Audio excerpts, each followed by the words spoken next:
Ukraine's capital, Kyiv, was hit overnight by one of Russia's deadliest strikes in months, leaving at least 14 dead, including 3 children.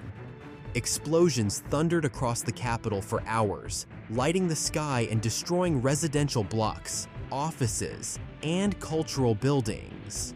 Rescue teams worked through the night at more than 20 locations, pulling survivors from rubble as casualties continued to rise. Among the damaged sites were the European Union's delegation offices and the British Council's centre, drawing swift global condemnation, as per reports. British Prime Minister Keir Starmer called the strikes a senseless bloodshed, while French President Emmanuel Macron labeled them terror and barbarism.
Ukraine's Air Force reported shooting down most drones and missiles, but several still penetrated defenses, causing widespread devastation. The country's energy grid operator confirmed strikes damaged key facilities, leaving more than 60,000 households without electricity in central Ukraine. Ukrainian President Volodymyr Zelensky condemned the attack as Russia's direct response to calls for diplomacy, urging tougher sanctions and stronger global pressure. He singled out China and Hungary, demanding reactions from Moscow's allies who have resisted stronger action against Russia's war campaign.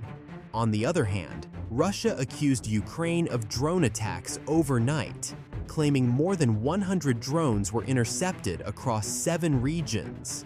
Ukraine's drone commanders said that 2 major Russian oil refineries were struck, including facilities in the Krasnodar and Samara regions.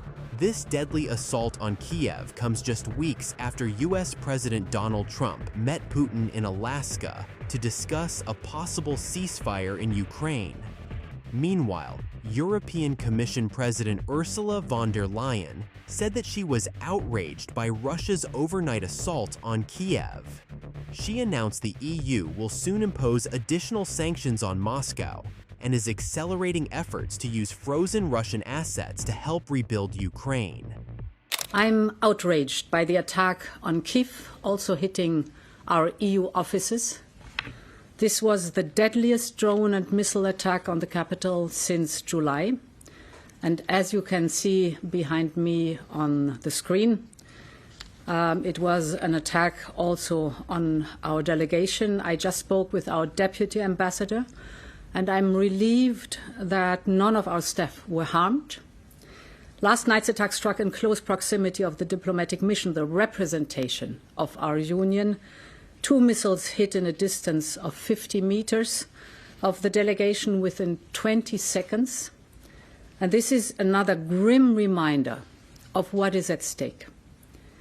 It shows that the Kremlin will stop at nothing to terrorize Ukraine, blindly killing civilians, men, women, and children, and even targeting the European Union.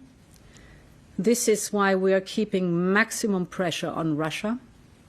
That means tightening our sanctions regime. We will come forward soon with our 19th package of hard-biting sanctions. And in parallel, we are advancing the work on the Russian frozen assets to contribute to Ukraine's defense and reconstruction. And of course, we are ensuring strong, unwavering support to Ukraine, our neighbor, partner, friend, and our future member. Tomorrow, I will travel to the 7 member states that are strengthening and protecting our external borders with Russia and Belarus. I want to express the EU's full solidarity with them and share the progress we are making in building a strong European defense industry, especially through our joint defense instrument, SAFE. And finally, I want to thank our brave staff in the EU delegation in Ukraine.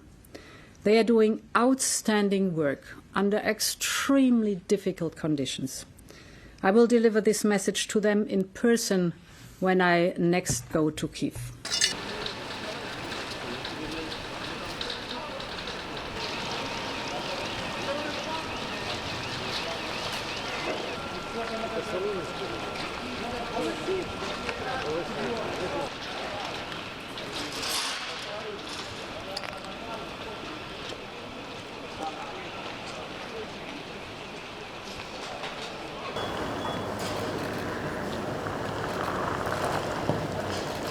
It is the Russian President, Vladimir Putin, who is responsible for this war, which he started and does not want to stop.